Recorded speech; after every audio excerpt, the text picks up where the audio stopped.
This is NDTV, and you're watching Classics.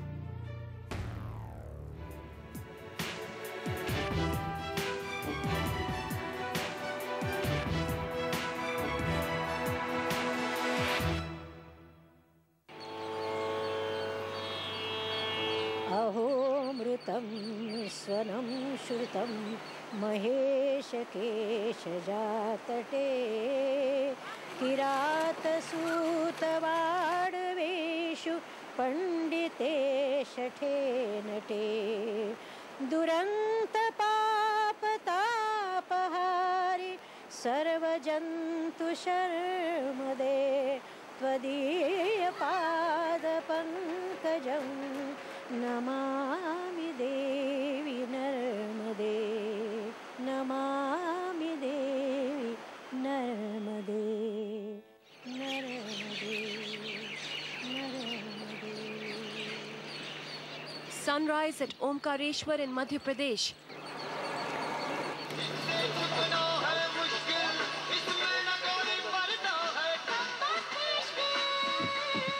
On one bank, the Jyotirlinga temple, one of the 12 most sacred sites of Shiva. Just opposite the temple, the Omkareshwar Dam, now in its final stages. Between the two flows the river Narmada, carrying in its waters the history of this civilization and all the debates of the modern state that emerge from it. Chronicling India as she turns 60 presents to us a staggering task. We want to stay away from grand narratives. Instead, we want to try and capture India's chaotic, unruly, complex and unpredictable journey with a series of equally unpredictable takes on the Republic at 60. In this episode, we travel to the banks of the Narmada, the great river that flows through central India through towns like Omkareshwar, where religion, philosophy, history create and collide with many of the debates of modern India, of dams, of displacement and tribal identities.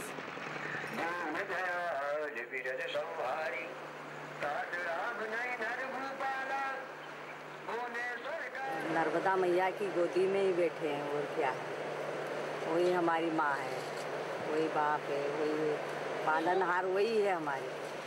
Many rivers evoke this sentiment, but Narmada is the only Indian river where the reverence means the river itself becomes a shrine, and so pilgrims take a parikrama or circle around it.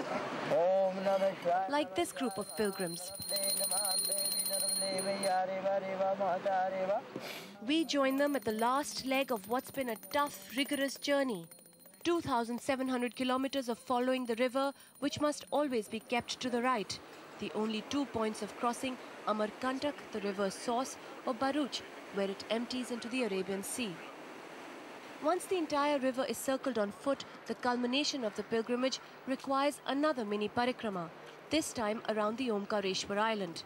3 साल 3 महीना 13 दिन की होती थी कर्म. एक दूसरे को आप नहीं जानती थी पहले? ना, चलने में साथ हो जाता है. 30 किलोमीटर 35 किलोमीटर एक दिन में किए हैं हम. मैया की कृपा से सब मैया चला देते हैं. नर्मदे हर.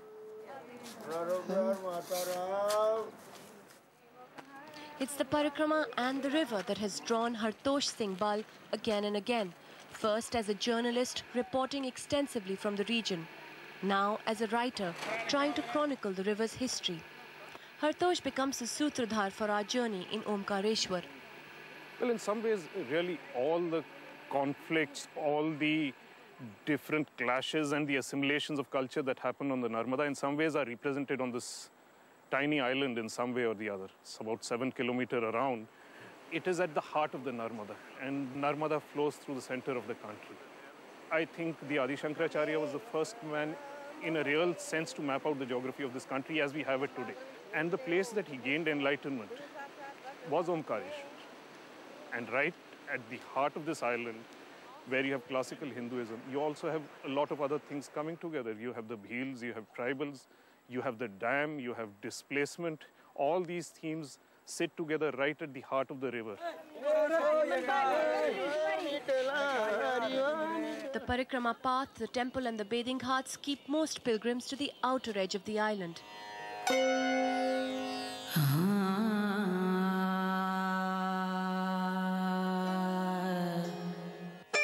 But in the interiors, as we walk, a more mysterious landscape.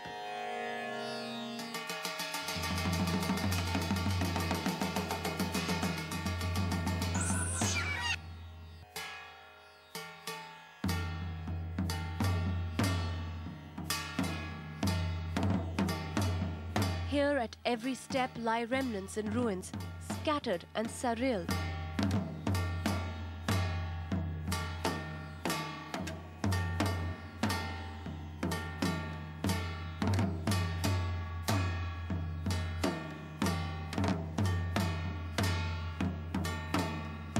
Like this open gallery of pillars and statues.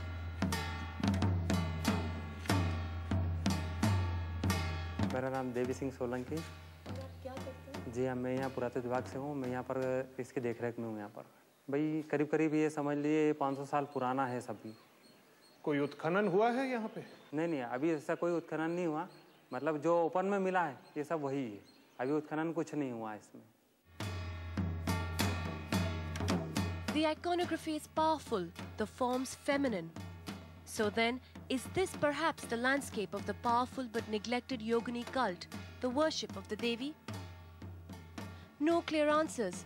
The history may be rich, but it's remained largely unexplored and undocumented, much like the marginalization of the Yogini cult itself. From the end of the Mauryan Empire to modern times, this area has been very important in Indian history. All along the Narmada, at the end of the Mauryan Empire, you suddenly have the emergence of city-states whose existence we know only through coinages, ruins, mounds on the banks of the river. We really have no other record. And also it is not easy to say that not enough work has been done. There's just so much work to do. But this should be one of the places where somebody should be looking. Nobody is. I think that's also a reflection of the large problems we have of recreating history in this country. Less difficult to understand, the island's more contemporary, more immediate history. At the oldest tea shop here, the Chauhans tell us they are the descendants of Rajput royalty who came to the island 200 years ago, overpowering the reigning tribal Bhil chieftains. हमारे पूर्वजों के दिल में थोड़ी दया आई कि अपन इनकी पूरी थाली की थाली छुड़ा लेंगे तो ये भूखे रहेंगे तो अच्छा नहीं होता नहीं। और इनको रेणुमुक्तेश्वर का मंदिर दे दिया, सिद्धनाथ का मंदिर दे दिया और ये गौरी सोमनाथ मंदिर। कभी भील और राजपूत में शादी हुई पहले? उन्होंने इनकी मतलब एक लड़की को हमारे पूर्वजों ने रख लिया था, पर उनकी संतान नहीं है। हमारे घर में नहीं है संतान। ये कब? हमारी राजपूतों की संतान चली आ रही है। Kumari Chauhan wants to emphasize the purity of her Rajput lineage, but the truth is that the Rajput and Bhil intermarriages led to the emergence of the Bhilalas, a sort of tribal aristocracy. At the temples here, it's not Brahmin priests who preside, but the tribal Bhilalas. Bharat Singh Chauhan करके राजपूत थे। यहाँ की जो लड़की थी नत्थुगिल, उनसे शादी करके एक दूसरे समाज मतलब उत्पन्न कर ली जो भिलाला के नाम से मतलब जानी जाती है। Some might argue tribals worshipping at temples is part of the growing hold of a more homogeneous mainstream Hinduism. But the reality is more complex.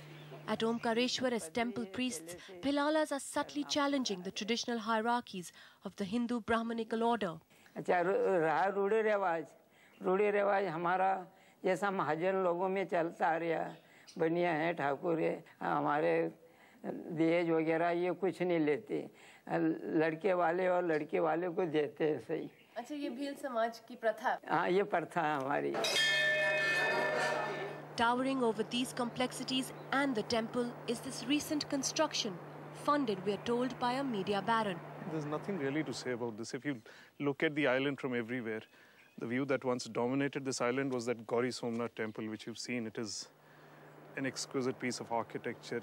It embodies a sense of the sacred, a sense of place on this island.